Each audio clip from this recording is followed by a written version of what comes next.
G'day mate, welcome to episode 58 of the Exponential Performance Podcast.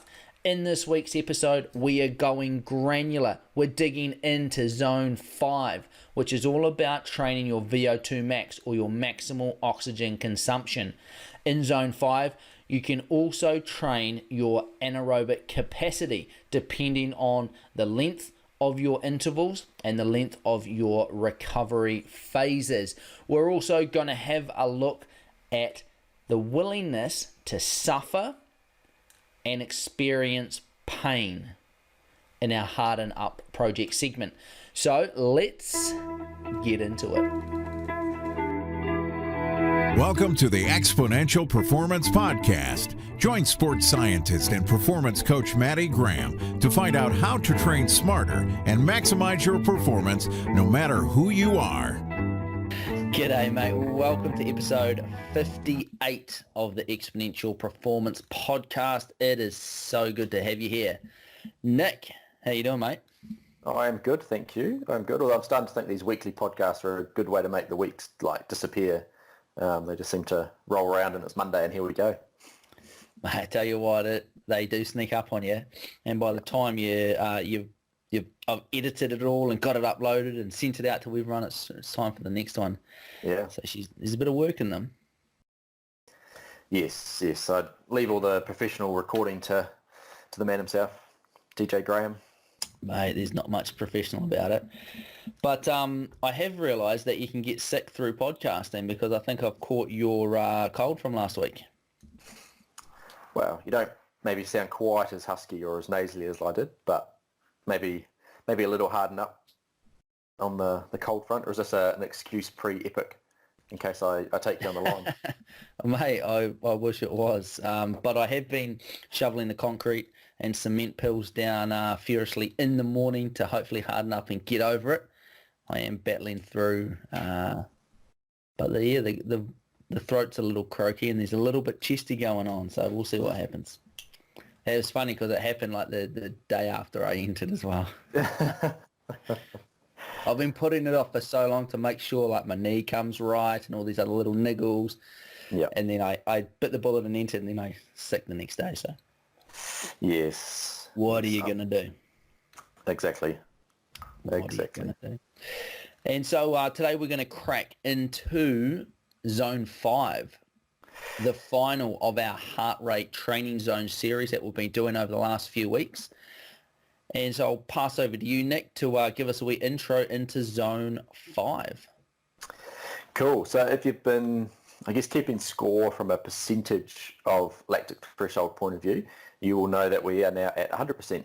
And Zone 5 kind of kicks off from that 100% mark. So anything above 100%, you're going to be working, well, I guess, with a mixed energy system. So you're going to be producing lactate at a level potentially that your body's not clearing quite as quickly. So we're into a lot shorter, we're into a lot harder, more intense, more taxing kind of training zones and training percentages. And the first one of those is essentially a VO2max. So most of you probably are familiar with the term VO2max, but you might not actually understand what it means. So the VO2max is essentially the volume of oxygen that you can consume in a minute of exercise, and it is specific to your body weight as well. So it generally is expressed as a milliliters of oxygen per kg of body weight. So when we're looking at this 100 to kind of about 105% of your lactic threshold, it's a VO2 max of around, 4 to 5 minutes, 5 minutes for your highly trained athletes in terms of sustainability. And then you need to back off and have some pretty easy recovery, pretty much in that 1-to-1 ratio. So if it was a 3-minute interval, then you got 3 minutes recovery. The beautiful thing that I love about VO2 is you can kind of go again quite quickly. As long as you get to a point of, I guess, exhaustion or maximally out within that percentage, then you can recover and go again quite quickly, and you tend to get the same sort of result each time. There is obviously a period of time you can't just keep doing that on and off throughout the day. But if you look at VO2 max testing, which is often done in a lab, you've got a gas mask and analysis going on. You can kind of get to a VO2 max point over what they call a ramp test, which is I guess, stepping up the intensity every few minutes until you get to a point of exhaustion. Once you've recovered from that, and again in that sort of 20-minute, so generally the tests are 15 to 20 minutes, 20 minutes recovery, you can go again and get to pretty much the same point, which is quite cool. But I've rambled a little bit there, so I'm going to let Maddie step in and give us an explanation of this from I guess the energy systems point of view. So back to the energy systems. It always comes back to the energy systems, and with training zones, that's the whole point of having training zones and monitoring our training intensities, so that we can make sure we're exploiting or tapping into the right energy systems to do the types of training that are going to give us the adaptations that we're after. So as Nick said, VO2 max is simply that maximal level of oxygen that your body can uptake and use. And it relies on a couple of different factors. There is the consumption of the oxygen, so breathing it in. It includes our heart, our lungs, the amount of blood that we have to transport the oxygen. And then also at the muscle, having enough of those, or having a number of those mitochondria to uptake and use the oxygen. So when we're training in zone 5, what we're trying to do is stress that delivery system and also the usage system at the other end. So you can think of those little mitochondria in your muscles as the powerhouses or the power stations of your body. They're the things that are producing aerobic energy. And then all the blood and the oxygen being delivered to them, it's kind of like the transport. If you think of a coal-fired power station, this is the trucks taking the truckloads of coal to the power stations to then burn and produce energy. We're taking oxygen to those power stations, and then they use, or in this case, carbohydrate to produce their energy at this intensity, gives us energy to move. So with our energy systems, if we remember back to a couple of episodes ago, we talked about having 3 different pots boiling on the top of a stove, and that we've got our PCR system, ATP PCR system boiling away there, and we turn that up whenever we want to do really high intensity efforts, sprints, little surges, little bursts. And then we've got our anaerobic glycolytic system that's going to produce that lactate, and that's simmering away there as well. When we want to put in a bit of a burner as well, we dial that up. And then we've got our aerobic energy system pot boiling away, and that sort of underpins everything, and it's always boiling away. And one of the sort of questions I get quite a lot is that if anaerobic threshold happens down in zone 4, then why is it still aerobic, our maximal aerobic capacity, in zone 5? Well, just remember that when you cross over your anaerobic threshold, you're not immediately 100% anaerobic. Remember, when we cross our anaerobic threshold, anaerobic energy production just becomes the predominant way of producing energy. That aerobic energy pot is still boiling away there on the stove at full noise, producing as much aerobic energy as possible. However, that anaerobic energy system is now just kicking into full swing as well, meaning that there's a lot of lactate being produced. So that aerobic energy pot doesn't actually get up to a full boil, a full head of steam if you like, until zone 5. And it only happens for a very short period of time. That's why if we're looking at developing our body's maximal rate of oxygen consumption, or our VO2 max, what we need to do is train it very intensely, because we're looking at stressing the delivery of that oxygen and the use of that oxygen. So it needs to be very intense for a very short period, well, not a very short period of time, but a short period of time relative to, say, our zone 2 training. So around that 3 to 5 minute mark is a really good amount of time. And then we need to have a relatively long period of recovery, that 1-to-1. So if you do a 3-minute effort, you're going to need 3 minutes of recovery. This allows time for our lactate to decrease. Because we are over our anaerobic threshold, lactate is produced. So we need our lactate to decrease so that, one, we can get back up to that maximal intensity to stimulate that aerobic capacity. But then also, if we're getting a lot of lactate accumulating in our body, then we're actually training our anaerobic capacity or anaerobic threshold, and that presence of that lactate shuts down the production of aerobic energy through our mitochondria. So it's really important that we get rid of that lactate so that we can train our VO2 max. If you do want to train your anaerobic capacity or that ability to withstand lactate, then by all means shorten that recovery down and let it build up. But remember, it's about having that specific outcome or that specific goal of the training session. And if it's VO2 max, you need to let that lactate dissipate so that you can train at the correct intensity. There you go. How comprehensive does that get, eh? Pretty. It's probably just confused hopefully it hasn't confused everyone more than we already were. No, I think and I think I said to this earlier, that the pot analogy really, for me, it still helps me bring home the idea that you're always using all three pots essentially, just a little bit different in terms of the percentage from each one, which is really cool.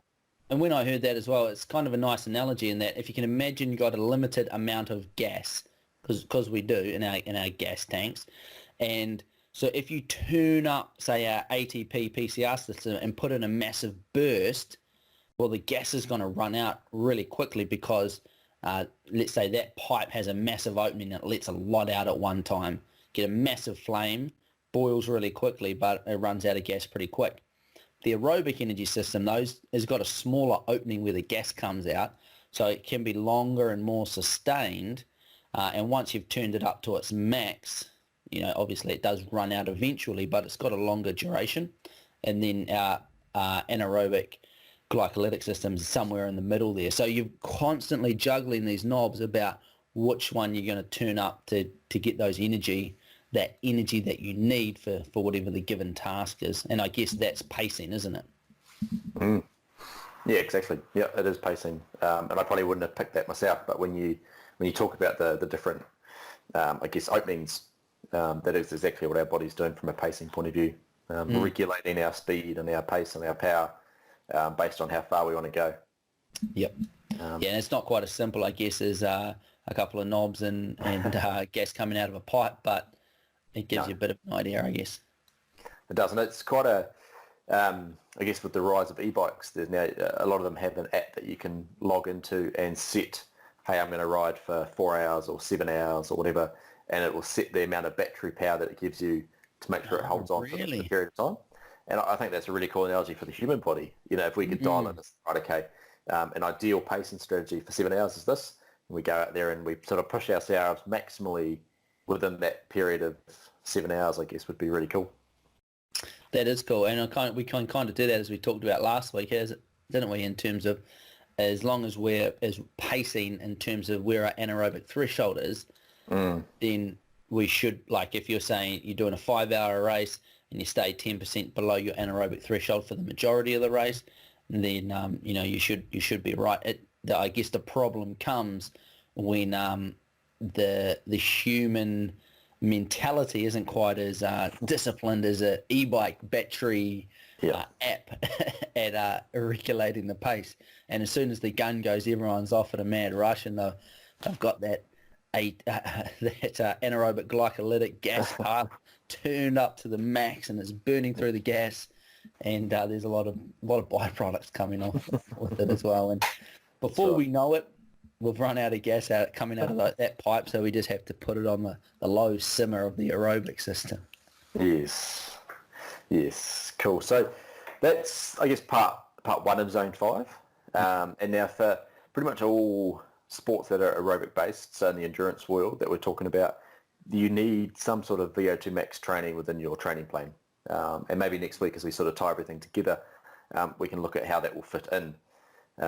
But tends to be obviously the more, I guess, sprintier, shorter, punchier kind of races that you're doing, whether it be a half Ironman, half marathon, sprint tries, road cycling races. There's a bigger component of that is harder, sprinty kind of a couple of minute bursts, back off for a bit, couple of minutes over here, back off for a few minutes as well, versus your longer steady state races, your full marathons, full Ironmans and so forth. So the more that you require those sort of punchy efforts in your race, the closer to race day you should be doing those punchy efforts. Again, if you're doing the longer steady state, you might want to sort of avoid them in the final sort of 8-week build-up in terms of trying to maximise what you're doing. But part 2 of Zone 5 is our anaerobic capacity. Now this is where things get pretty much, full-on maximal, punching out as much as you can do, generally upwards of about 30 seconds. There's not too many people that can go much more than that, and it's a trickier zone because we'd sort of say 106+% of your lactic threshold, but it's really hard to measure that because your heart rate takes a few seconds, sometimes a minute, to actually come up into a zone if you're working really hard.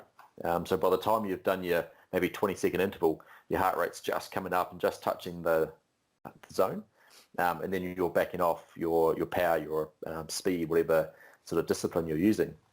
So you really have to trust your mental ability to push yourself as hard as you possibly can, or in terms of bike training, using your power meters, if you are using a power meter, is a good way to be able to tell that, because your power is sort of responsive as per the second versus heart rate, which isn't. So it does take a little bit more practice because you have to make sure that you're pushing yourself as hard as you can. You could do a 20-second burst and think you're going as hard as you can, but you're actually 5 or 10% underneath that, and you're not going to get the benefits of that training. But it is more of a maximal sprint zone, so it's not specific for a lot of endurance racing. Track runners, track cyclists, kayakers of shorter duration, it is quite specific for. And a lot of that can be helped trained through your strength training, but those anaerobic intervals from a capacity point of view need to be really short, really hard, and you just have to kind of trust that you're pushing yourself harder. And I'd almost say that anything in Zone 5, say if it was a VO2max interval, I'd just prescribe it as a max effort. Go as hard as you can for, let's say it's 3 minutes. And you sort of know that for 3 minutes, you can once you've done a couple of them, you can pace yourself. It's obviously not a maximal sprint for 3 minutes because you can't maximally sprint for 3 minutes, but you can go maximal for 3 minutes and almost ignore your heart rate, because the heart rate usually takes sort of 30, 45, maybe 60 seconds to respond to work. There's a little bit of a lag there because heart rate's driven by everything that's happening in your body, and that once the body needs more oxygen, then it sort of sends that signal to drive the heart rate up. So you just need to be aware of that lag there, and you'll be well aware of that if you've done some intervals before. You'll find that over that first minute, the heart rate takes a while to respond, even though you're putting in the effort.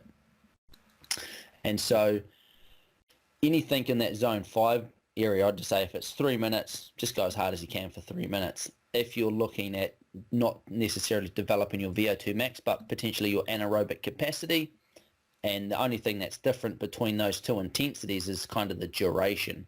So rather than doing a 3-minute interval, you might be doing a 30-second interval, and just go as hard as you can for 30 seconds. There's definitely going to be no response in heart rate from that.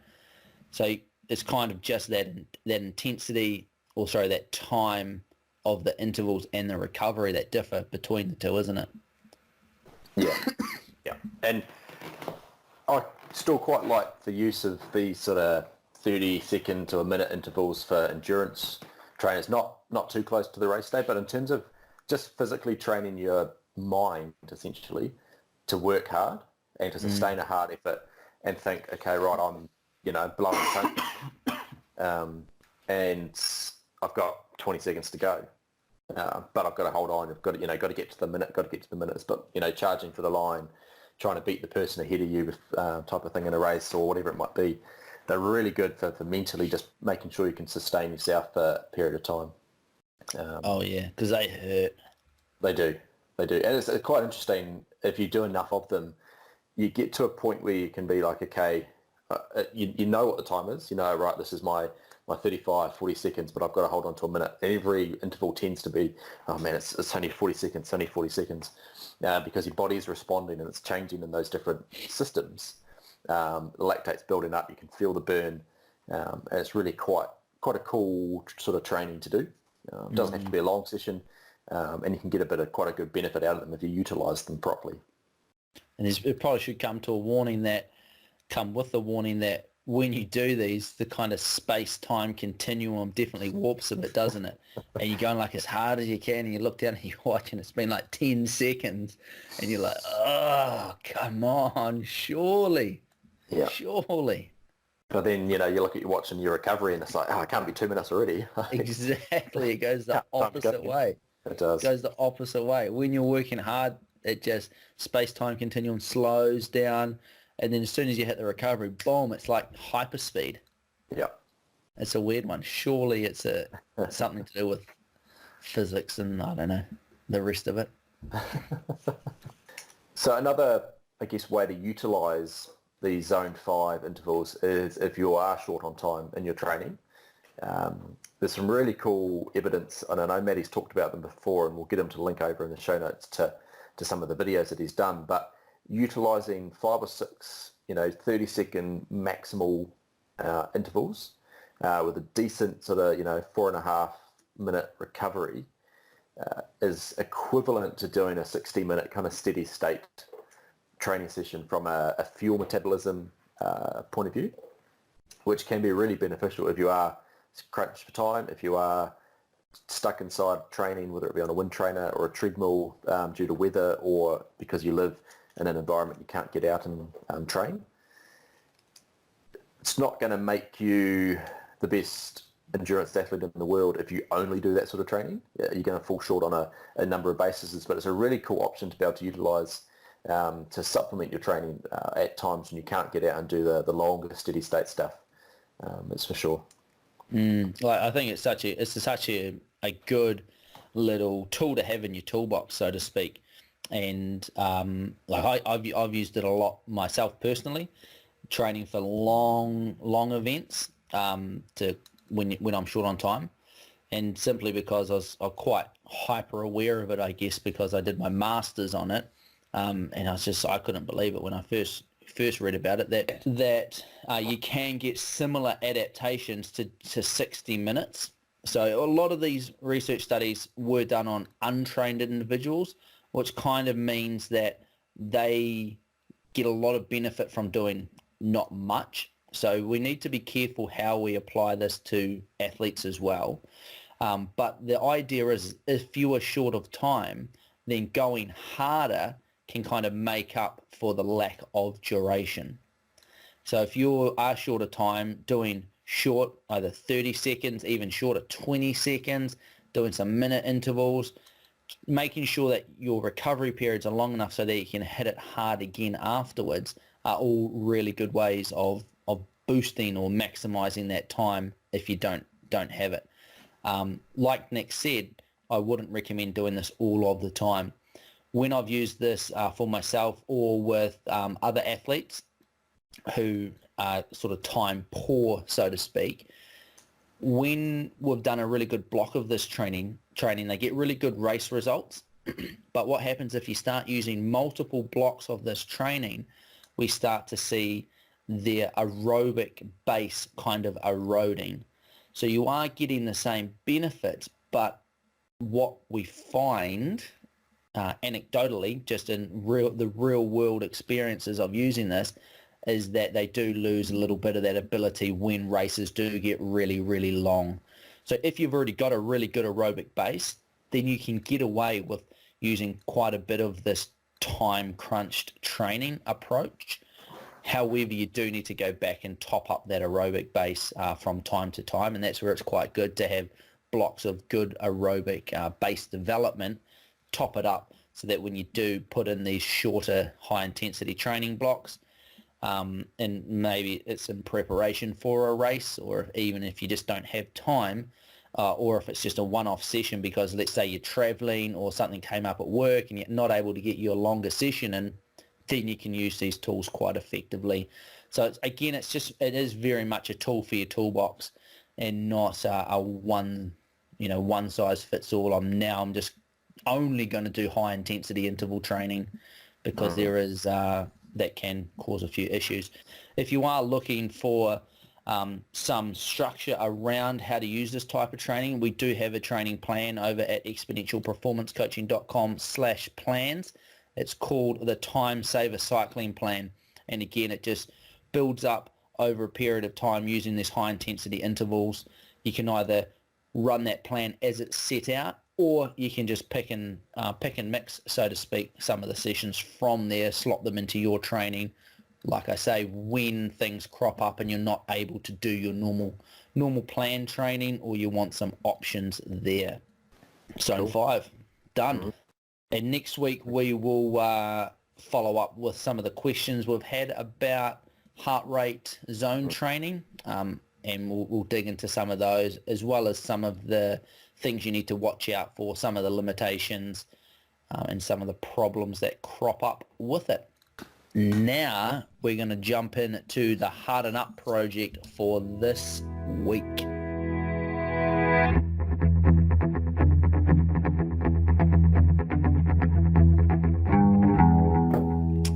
So this week I wanted to talk about this concept that I've been talking with a few people about over the last couple of weeks, ever since we've started to dig into some of these stories of epic survival and extreme endurance. And it's kind of like this continuum, I guess, of the willingness to suffer or to tolerate pain. So the idea is that these people in these stories have undergone so much, and they've put everything into it to get them out of a survival situation. And I think that's right at the end of their ability or willingness to suffer pain. If you think right down the other end, which most of us exist in on a day-to-day basis, is that we have this extreme comfort and we're not really too willing to get out of it. So I think all sort of the ability or the willingness to tolerate pain is on that continuum somewhere. And this is something that I've just formulated in my head. There's no specific research around this, but it seems to make sense to me. So as an example, let's think about a prone hold, a plank position, laying on the ground, on your forearms, up on your toes, contracting your core. Probably an exercise that 90% of listeners probably would have done at some stage. So holding that prone hold position kind of sucks. Like, prone holds are hard. What's the record? What's the world record for a prone hold, Nate? Look it up for me. The world record for it's hours. It's something like 7 hours or maybe even more. All right, so let's imagine that we're at home and we are doing a prone hold. Now, I can guarantee you're going to start to hurt. Your core's going to start to shake a little bit, and you're not going to really be enjoying it. And probably after about, 30 seconds, 1 minute, 2 minutes, depending on who you are, you're probably going to get to a point where you say, that's enough. I've done. I can't be bothered suffering enough. Have you found it? Yeah. What is it? 8 hours and 1 minute. 8 hours and 1 minute.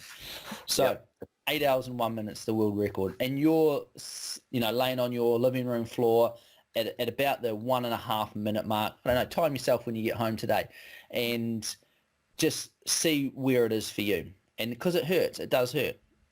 Now, if I was to introduce some more people into the situation, or take you from your living room and put you in a gym with a lot of other people, or I jumped down on the floor beside you and did the prone hold with you, you would be able to tolerate that pain for longer. Not because physically anything's different, but just mentally. There is this theory around social facilitation theory, and I talked about it in episode 47 when we talked about Strava. And social facilitation theory says that when people around you go harder, you will go harder as well. And this is why people ride harder to get KOMs, because they're not directly around other people, but there's this virtual facilitation happening from other people. So if I took you to a gym where there were other people, or got down on the mat beside you and started doing it, or there was some form of accountability, I want you to tell me how long you held that prone hold for, you would have a greater capacity to withstand the pain or tolerate that pain. You'd push through it because you didn't either want to let people down, didn't want to be embarrassed, whatever it might be. So let's say at home you could do 30 seconds or a minute. If you had other people around, let's say you did that 3 minutes, you're really starting to work. The next step I think is if you're in a competition, you always push harder in a competition. And I think everyone would probably feel that. On race day, they always, hopefully, push harder than they did in training. So if you were to make this prone hold a competition with other people directly, no doubt you would go longer and push harder than you would if you were just in your living room by yourself or with a couple of other people. I think the next step is potentially this competition with really high stakes. So let's say it's a crack at the world record, or it's you've got a bet on with a mate that if you can't last this long, you've got to give them money. Or I really like the idea of negative bets, in that if you lose, you have to donate towards something that you really hate, if that makes sense. So like if I don't prone hold for 17 minutes, I'm going to donate towards the bill to get e-bikes into all races, or something like that, something that you just can't stand the thought of donating money towards, the negative bet, or donating money to the KKK or whatever it might be. It makes you want to work harder because you don't want to have to do that thing. So I think a competition with high stakes would make you work harder. It would push you more. And then I think finally we get down to that end of life and death. If you put your knees down on the prone hold, you were going to die, or at least risk some sort of physical injury, or someone that you cared about was going to die. I'd guarantee you were pushing much, much harder, and you were willing to experience way more pain and suffering than you were back down the other end at home on the couch or even in a competition. So why have we been talking for 5 minutes about this made up continuum of pain and suffering? Well, I think we can kind of use this concept in our training, in that if we think that we get this improvement in our ability to push ourselves and our ability to hold on or push harder or experience more pain when there's others around or it's a competition, why not use that in training? So for an example, if we've got a killer set of zone 5 VO2max intervals and we need to be pushing ourselves hard to get the desired result, then why not do it with others? Because we know we're going to push ourselves harder when others are around. If you're sitting at home by yourself on your wind trainer in the lounge, you're probably not going to push yourself as hard if you were sitting around with a bunch of other people on wind trainers. Let's call it a spin class. Do you know what I mean? You're always going to push yourself harder when there's other people around. On the flip side of that, if you've got a recovery session or a zone 2 session that needs to be done at a very specific pace, which tends to be lower, then potentially do it by yourself, because we know that when we get into those situations with others, we're going to be pushing ourselves harder. Try upping your race stakes. Rather than just doing the race, seeing where you come, maybe upping those stakes a little bit, whether that be within your friend group or making a negative bet, whatever it might be. This way you know that you're gonna be pushing yourself harder. And I think the main thing is that just knowing that you've got more to give, because the physical difference between you at home doing a prone hold or in a life and death situation doing a prone hold, trying to get to that 8 hour and 1 minute record, It'd be super interesting to know if the old record was 8 hours and 8 hours flat, and he just did one more minute. That'd be super funny. Do you have more to give? Because nothing physically is different apart from this mental. Sure, there's a bunch of different hormones and neurotransmitters like adrenaline coursing through your body to help you push through it. But the only thing that's changed that is the situation and our perception of that situation. Another great example is thinking back to last week's story about touching the void and Joe Simpson. How willing would you be to crawl over snow and rocks for 16 kilometers with no food and water for 3 days? So if we just jumped off the couch and said, all right, I'm going to start crawling now, I'll see you on 16 Ks, you're probably going to get, a couple of 100 meters down, maybe not even that, I'm going to say 50 meters down the road after crawling on, hard rocks and concrete or whatever it is. Your knees are going to be sore and you're like, oh, that's done. I don't really care. There's no point to this.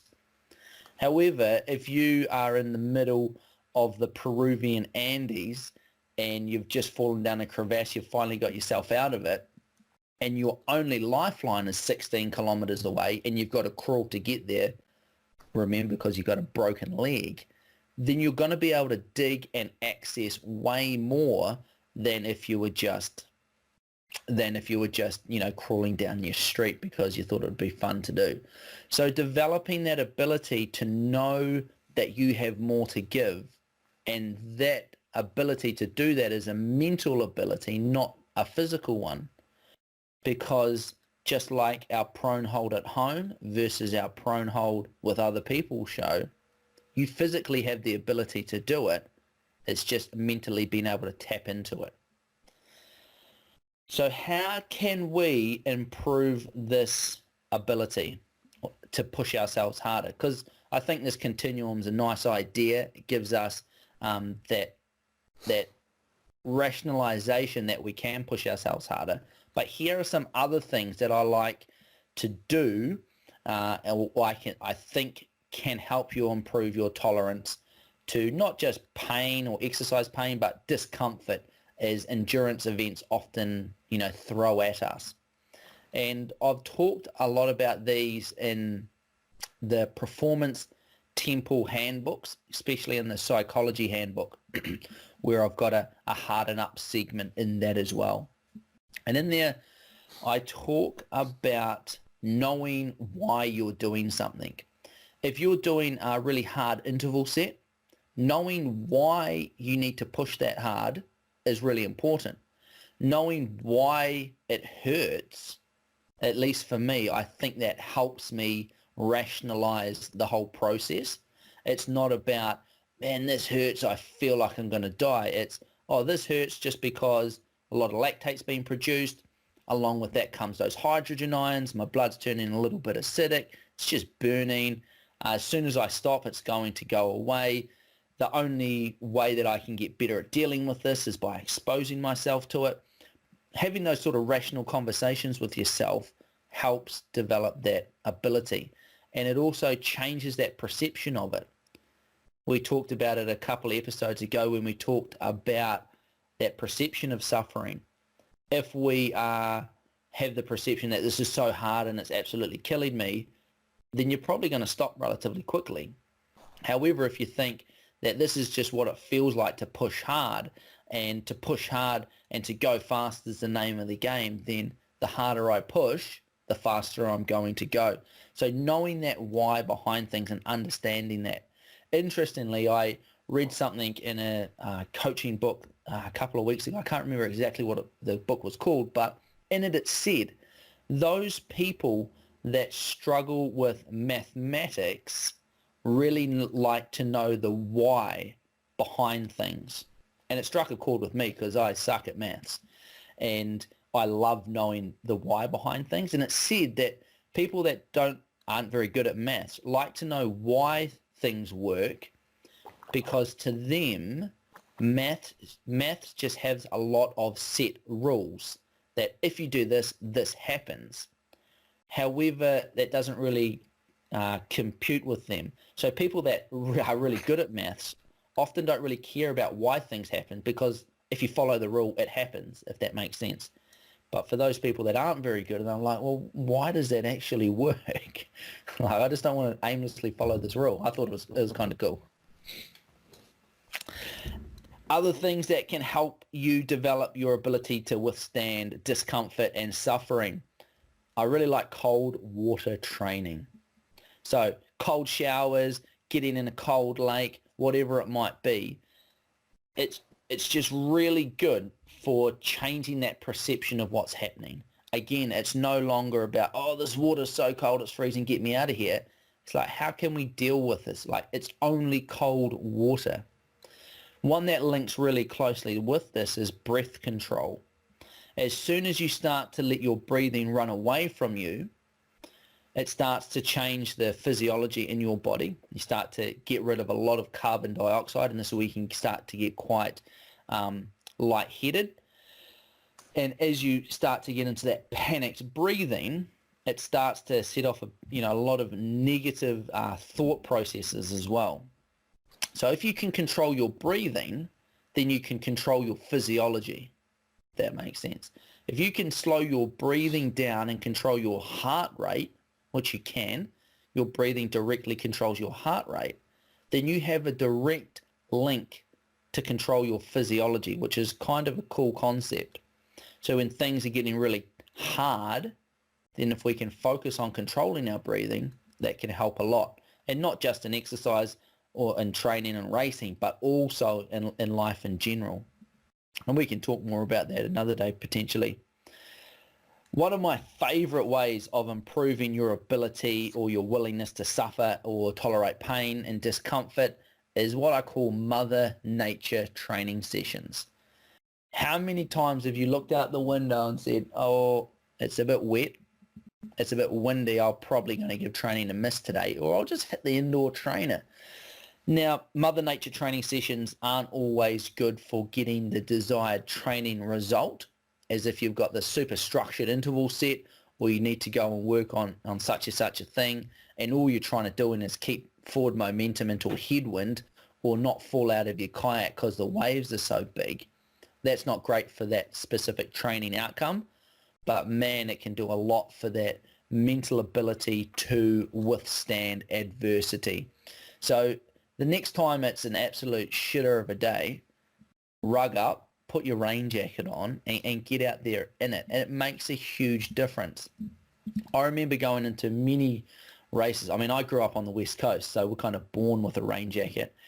We get issued at the hospital rain jacket and gumboots because it rains there a lot. And if we stayed inside, then we wouldn't go out and do anything because it's wet most of the time. I remember a lot of races where there'd be people just really nervous about the weather, or trying to think about what to do because of the weather, or trying to stay dry underneath like little, a little awning, or underneath a little building or whatever, all shelter around, trying to stay dry before the race. And there was me just standing out in the rain, or doing my warm-up in the rain, like not caring, because as soon as you start, you're wet. Your skin, if you didn't know, your skin's actually waterproof. And most bikes are waterproof as well, believe it or not. So it doesn't matter at all. And I love the saying, you can either be wet, cold, and miserable, or you can just be wet and cold. Again, it just comes back to that perception of what's happening. And one of the best ways is just to get out in Mother Nature, as long as you're doing it safely, obviously. Don't go and get yourself into really dodgy situations. But getting out there and being comfortable, being uncomfortable, goes a long way, especially in long endurance races where the weather can play a big part. And it's amazing how much people let the weather influence how they're feeling or how they're performing. Everyone's going through the same weather. It's just how you deal with it at the end of the day. So I love Mother Nature training sessions. Be safe out there, but definitely get out there. And they're usually the most memorable as well. Like, I remember getting lost and getting, really bad weather condition. The sessions that go terribly because they turn into epics because something didn't go right are the ones that you remember, the ones that you were riding in the snow. Do you remember that one when we rode over to Forey Flat that time for that, check out that race course for that duathlon, and it was snowing, and everyone got super cold. Do you remember that? Yeah. That was epic, wasn't it? It was. It was absolutely epic. So I love a good old Mother Nature training session. And the other thing would be to train with others. Training with others who are better than you, who push you, who make you dig deeper. All of those things add up to help develop that ability to undergo more pain, more suffering, more discomfort. Because again, endurance sport and pain, suffering, discomfort go hand in hand. It's just how we deal with those that makes a really big difference. Remember, it's all about resetting that normal level. A lot of people who are starting into endurance sport, they're still in that mindset of trying to avoid discomfort, avoid pain. But as soon as you realize that it's part of it and it's the dealing with it that's the most important thing, then it goes a long way. Thoughts on that, Nick Taylor? Oh, it's quite an interesting continuum, really, between perception and reality. And I think you sort of sum it up in terms of, for me, of late I've become a better nature trainer, Mother Nature trainer, and just embracing the weather and getting out there and doing it. And you can actually enjoy it. Like you said, the first couple of minutes might be a little bit annoying because you're getting wet and cold, and then you're like, well, I'm wet and I'm cold, so might as well just embrace it and carry on. No point being miserable, just be wet and cold. Yeah. And it's I guess the mental component of pain is a perception, isn't it? Like we enter races, we choose to be coached, or we choose to do, biking, running, swimming, kayaking, climbing, whatever it is, because we love it, but it hurts sometimes. So if we can embrace the pain and use the pain for doing more, going faster, going higher, whatever the case may be, then we're going to have more fun. And it's just trying to rewire the thought pattern. Okay, this hurts. This sucks at the moment, but it's for a greater good, or the knowing your why, like you said. Why I'm out here, why I'm doing this, because you love it. And if you don't love it, and we all know that I've entered races and I've attempted things that I didn't do because I wanted to do it. I did it because I thought I should be doing it, or other people were doing an event and I thought, okay, I'll tag on and do that one. And it's no good. You can't push through those barriers when they come up. But when you choose to do it yourself and it's your drive and your determination, then the barriers are a lot smaller, even though they're the same physical barrier. Absolutely. That pretty much sums it up. And I think it's important to remember that, the Harden Up project is not about suppressing your emotions and manning up. And it's not about being physically violent or aggressive towards others and telling them to harden up. Hardening up is about you developing an understanding that no matter how hard something gets, no matter how cold, wet, hungry, scared, frustrated, tired, or sore you are, you have more to give. And how do we know that you've got more to give? Well, there are others out there who have come before you that have been in more challenging situations than you, and they're able to give more, and they have given more. And that's why I like digging into these stories around these extreme cases of endurance, of survival, because it really shows what the human body and the human mind are capable of. And if we can learn from them and take even just a little bit from them, then we can be better at training, at racing, and at life in general. So get out there and harden up. Done. Mate, thanks for listening. If you would like to support this podcast and see it continue into the future, you can do so in a number of ways. Firstly, make sure you subscribe to this channel on whatever platform you are listening. Like and share the podcast on social media to help spread the word. If you're feeling really generous, head over and leave a review and a rating over on iTunes. This helps spread the word and develop the podcast. Make sure you check out the range of t-shirts we have over at the Exponential Performance Podcast store, and this includes the Harden Up t-shirts. All the profits from these will go straight back into the podcast directly to help the production of it. Or if you would like to make a small $1 donation, you can do so over at the exponentialperformancecoaching.com/donate page. All of this will help the podcast continue long into the future, so we can keep bringing you the information you need to train hard, but most importantly, train smart. We'll talk to you next week.